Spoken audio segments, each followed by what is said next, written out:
Bonjour à tous et bienvenue dans le nouveau documentaire d'Essentiel, une vie inspirante. Et aujourd'hui, j'ai l'honneur, le privilège d'inviter ici, dans mon salon, Chava Tanti, qui est une jeune fille que j'ai eu la chance de connaître il y a quelques années lors d'un Shabbat qu'on avait organisé et à qui on souhaite un très grand Mazal Tov parce que cette semaine, eh bien ça y est, c'était le grand plongeon, elle a fait son mikvé. Un mikvé de conversion, mais pas tout à fait, parce qu'elle va nous raconter sa vie très inspirante. Une vie dans laquelle vous allez voir, Chava vient d'une famille juive, ashkénaze, et elle a fait tout un parcours de recherche identitaire pour retrouver les preuves de sa judaïté, d'une famille qui s'est assimilée avec les affres de la Shoah, et voilà, qui est de retour à la maison. C'est pas vraiment une conversion, je crois que c'est vraiment un retour chez toi.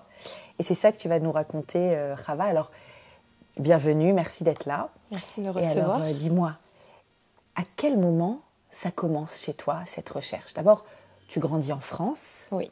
Tu m'as dit d'une maman et d'une grand-mère qui sont de République tchèque, donc de Prague.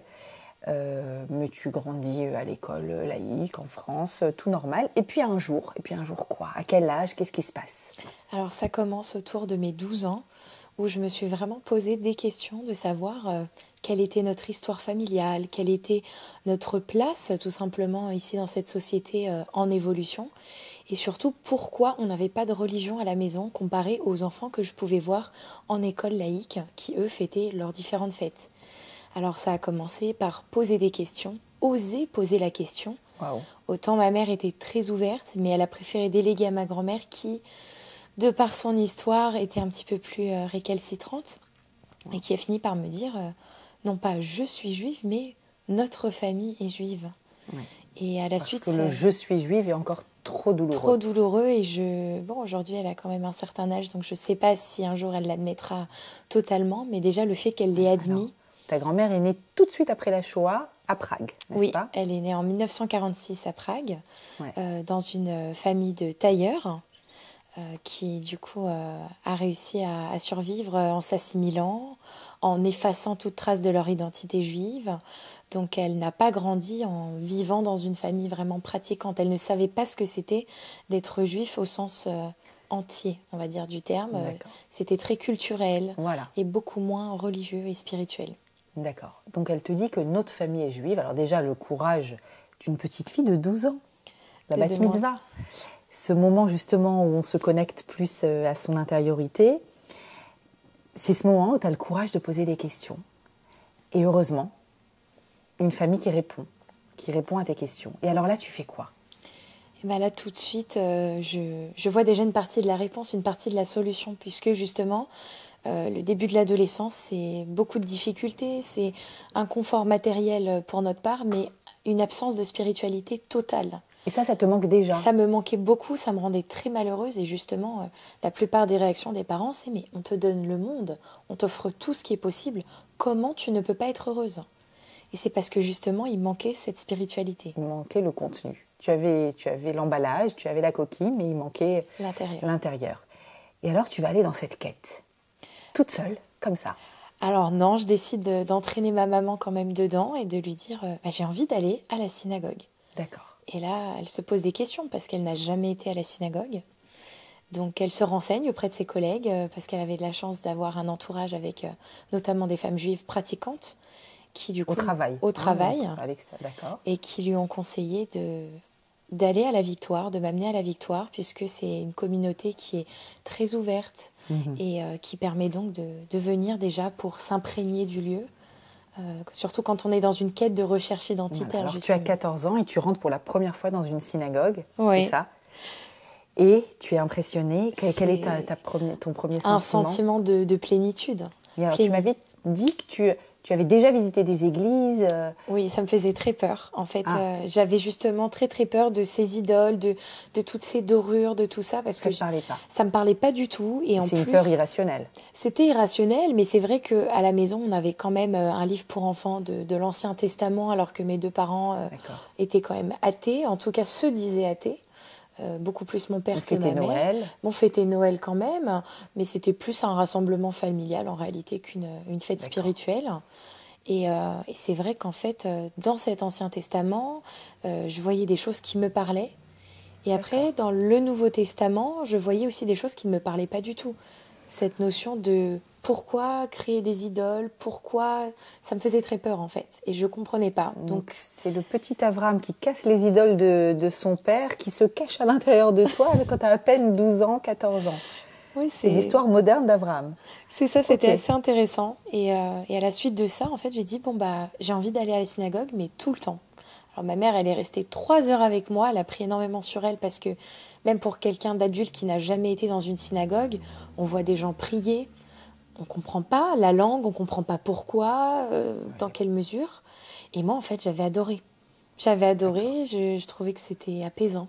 C'est ça, c'est surtout, j'imagine, tu t'es sentie enveloppée de quelque chose, et là aussi c'est peut-être irrationnel, mais tu te sentais bien. C'est ça. Dans la synagogue. Donc, dès 14 ans, tu m'as dit, toutes les semaines ensuite. Alors, j'ai mis un an à convaincre mes parents pour, à partir de mes 15 ans, avoir l'autorisation d'aller à la synagogue toutes les semaines et de faire la route surtout toutes les semaines. De loin. De très loin. Je mettais à peu près 2 heures aller-retour pour aller jusqu'à la Victoire. Shabbat matin à la synagogue. C'est ça. D'accord. Ok. Et donc, tu avances dans ta scolarité, etc.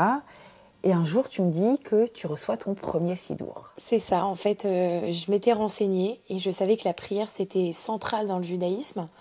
Et je savais que même si Hachem, il entend tous nos mots, peu importe la langue, et nos prières dans notre langue, mais que l'hébreu était très important. Alors, j'ai demandé à ma maman de m'offrir un sidour en lui disant, tu sais, ça va m'aider à avancer, ça va être le début de quelque chose.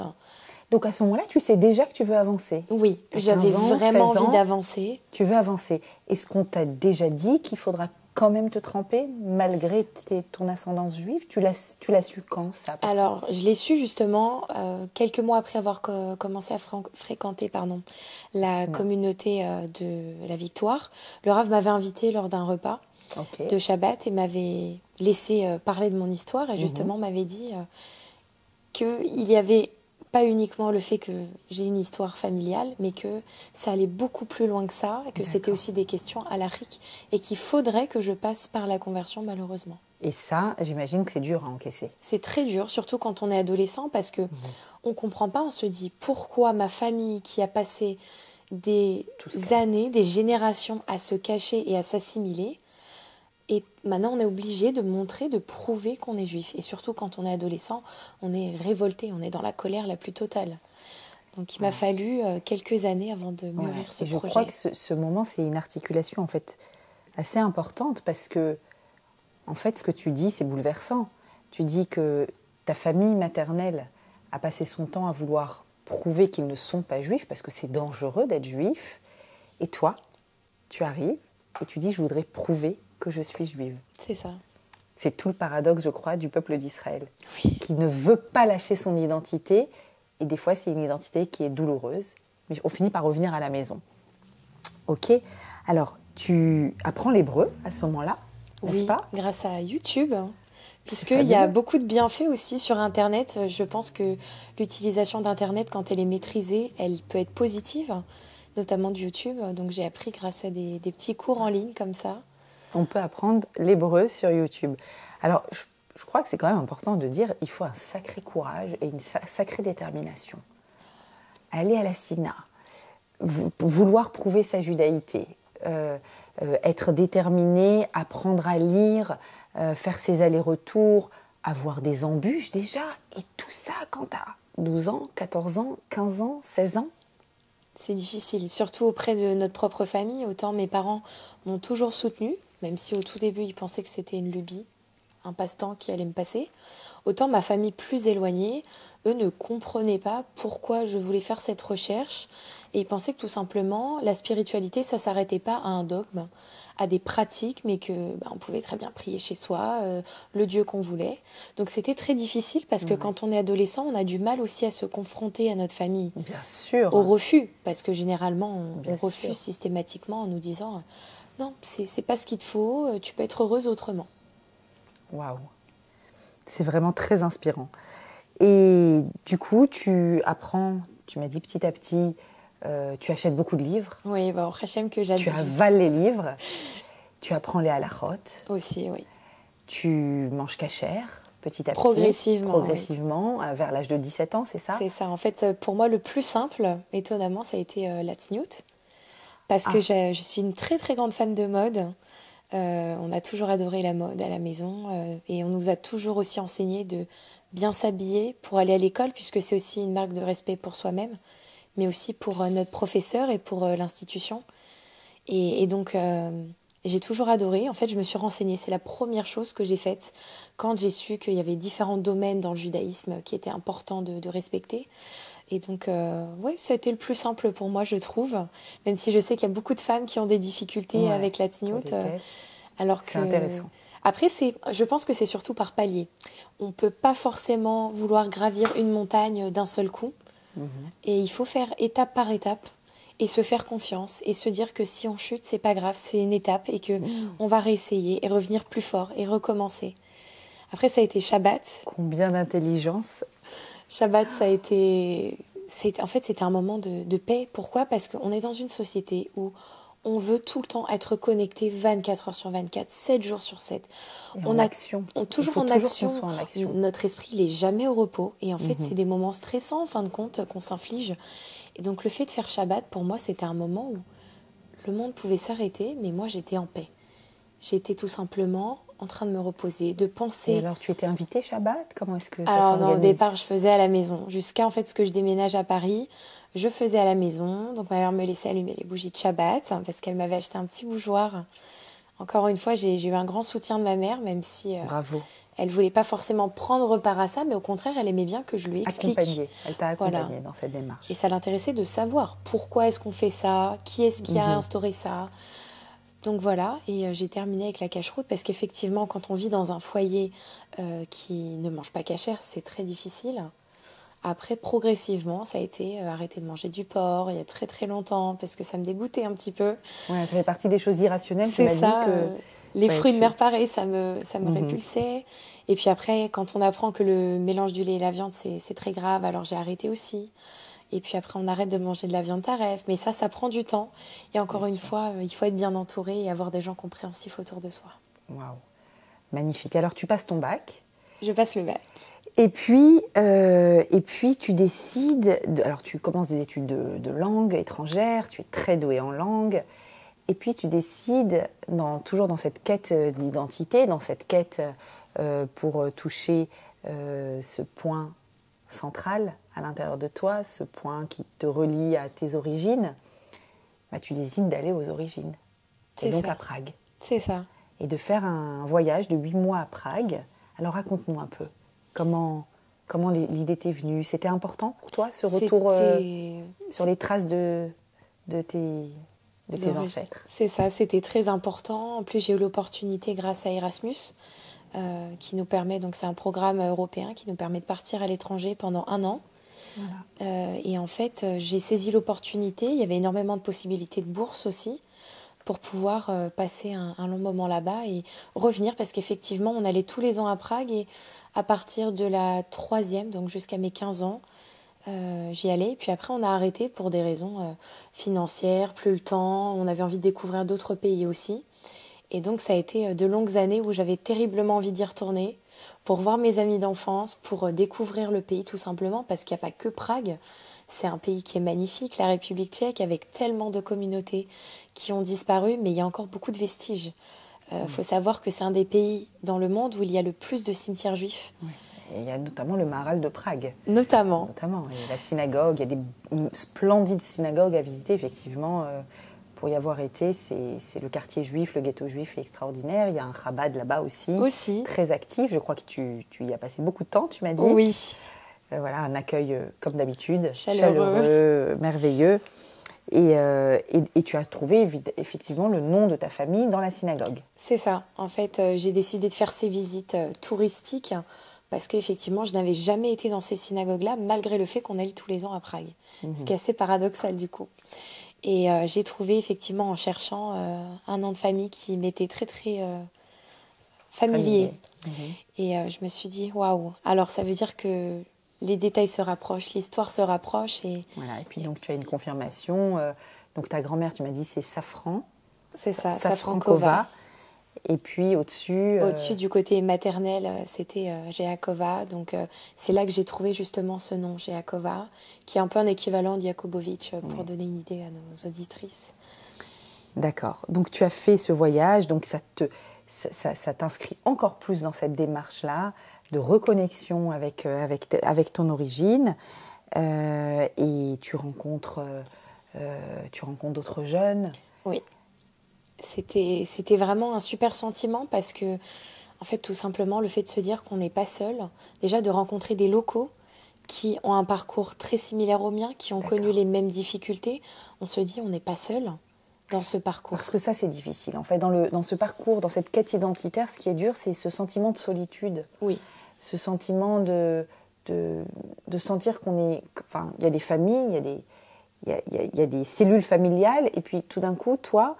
Tu es un peu comme un électron libre, comme ça, et dans cette recherche de quelle est ma cellule familiale. Alors bien sûr, très soutenante, merveilleuse, mais à l'origine de ma cellule familiale.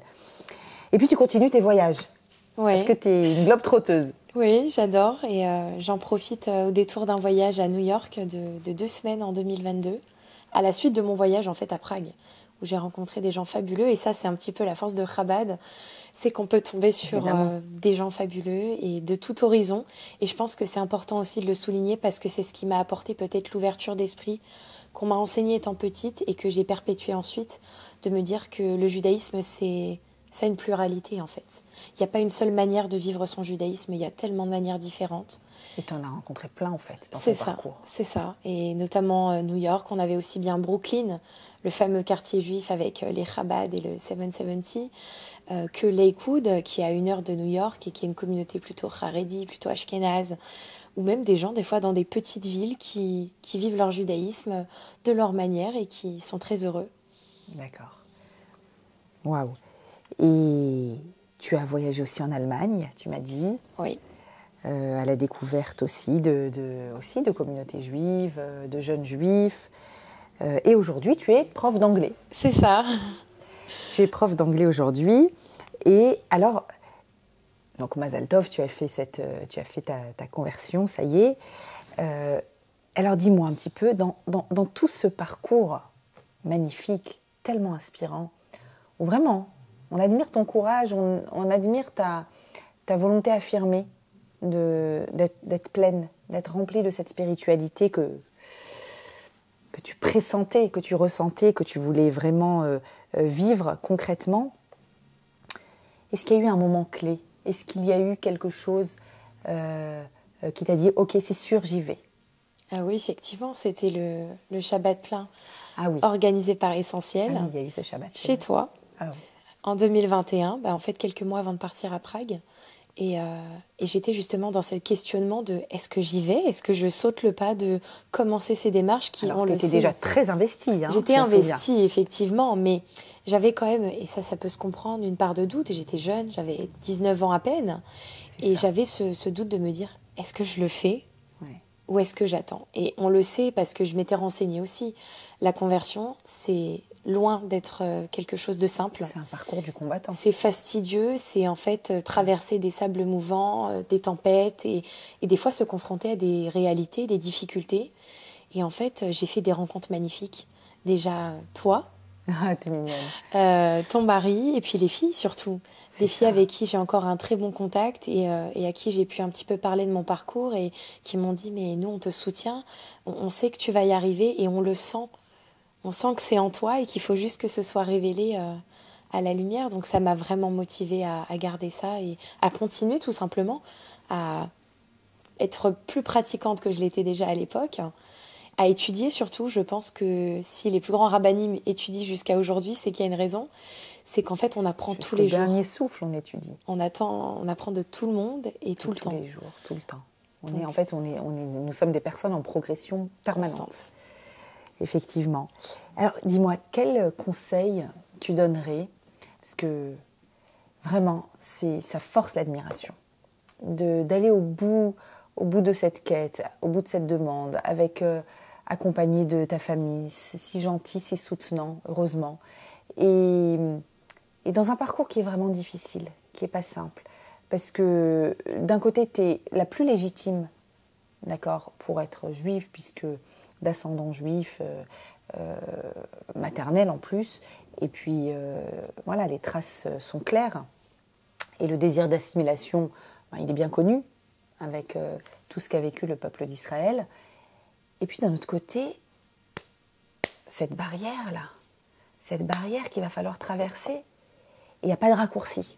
Ah non, il n'y a pas de raccourci, ça je peux vous l'assurer. Alors, quel conseil tu donnerais peut-être à des personnes qui t'écoutent? Alors, peut-être comme toi, qui sont dans une volonté de conversion, ou moi, tu sais, je pense à toutes ces élèves-là qui me parlent des fois à l'occasion, à l'issue des cours, et qui sont aussi dans des recherches identitaires. Alors, pour elles, il ne s'agit pas de se convertir ou d'humilier, mais il s'agit de pouvoir affirmer face à leur famille qu'elles vont être un peu plus pratiquantes ou autrement pratiquantes, différemment, ou qu'elles sont à la recherche de quelque chose, qu'elles ont, comme tu le disais, de la facilité dans le domaine matériel, mais qu'il y a une sorte de soif spirituelle. Quel conseil tu donnes à toutes ces personnes? Alors déjà, c'est de savoir que c'est un parcours qui va prendre plusieurs années, c'est pas quelque chose qui est figé, que même notre conception, que ce soit de la religion ou même de nous-mêmes, va évoluer. Secondement, je pense que c'est très important, c'est de échanger, communiquer avec notre famille, de leur expliquer. Pourquoi? Parce que des gens qui ne savent pas, ce sont des gens qui du coup tout de suite vont se dire attention, c'est dangereux, elle part dans un domaine que je ne connais pas. Ce que tu dis. Donc c'est vraiment de lutter contre l'ignorance. Voilà, lutter contre l'ignorance, parce que l'ignorance, c'est ce qui peut pousser justement les gens à être réfractaires. Et des fois, de juste expliquer avec nos mots, de dire, comme moi à l'époque, vous savez, c'est ce qui me rend heureuse, de faire cette recherche et de prendre sur moi ensuite, de faire cette conversion et de vivre une vie juive. Alors, même pour des filles qui simplement se cherchent, vous avez le droit de vous chercher, c'est légitime. Vous avez le droit des fois d'être triste parce que vous n'arrivez pas à avancer. Il faut légitimer en fait ses sentiments. Arrêter d'avoir honte. Au contraire. Ni culpabilité. Aucune culpabilité, aucune. Chacune son rythme, chacune... C'est ça. C'est d'être aussi bien entouré. Je pense que c'est essentiel et ça c'est valable dans la vie en général. Mais surtout dans ces parcours-là. Tous les rabbinim ne sont pas spécialisés dans ce domaine de conversion, tout comme toutes les oreilles ne sont pas forcément utiles. Ça veut dire que des fois, on va vouloir en parler à tout le monde, tellement on est heureux d'avancer. Mais ça peut aussi nous porter préjudice, puisque tout le monde, des fois, ne nous veut pas forcément du bien. Donc d'essayer de se préserver, d'en parler à des personnes de confiance, des gens en qui on sait qu'on va avoir et une oreille attentive et surtout des conseils qui vont nous aider. Écoute, Rava, tellement d'intelligence du haut de tes 22 ans. C'est souvent des choses qu'on comprend quand on est beaucoup, beaucoup plus âgé. Des conseils simples, mais tellement fondamentaux. Être entouré des bonnes personnes, prendre son temps, chercher sa voie. Je crois que tu as donné des ingrédients extrêmement intéressants pour toutes les personnes qui vont vouloir s'inspirer de ton histoire. Il ne nous reste plus qu'à te souhaiter un très très bon mazal. Amen. Si Dieu veut, une magnifique roupa, un magnifique foyer, que tu aies le bonheur d'éduquer tes enfants dans la Torah, dans la crainte d'Hachem et dans l'amour d'Hachem. Ils auront la chance de grandir dans un foyer, dans une cellule qui va pouvoir immédiatement les positionner dans la continuité de ton histoire qui est plurimillénaire. Et je voudrais te dire, même... sans savoir vraiment ce qui se passe là-haut, mais je le devine. Je crois qu'il y a des grands-parents, des arrière-grands-parents, des arrière-arrière-grands-parents qui te sourient, qui t'enlacent et qui te disent « Bravo ma fille, merci d'être rentrée à la maison ».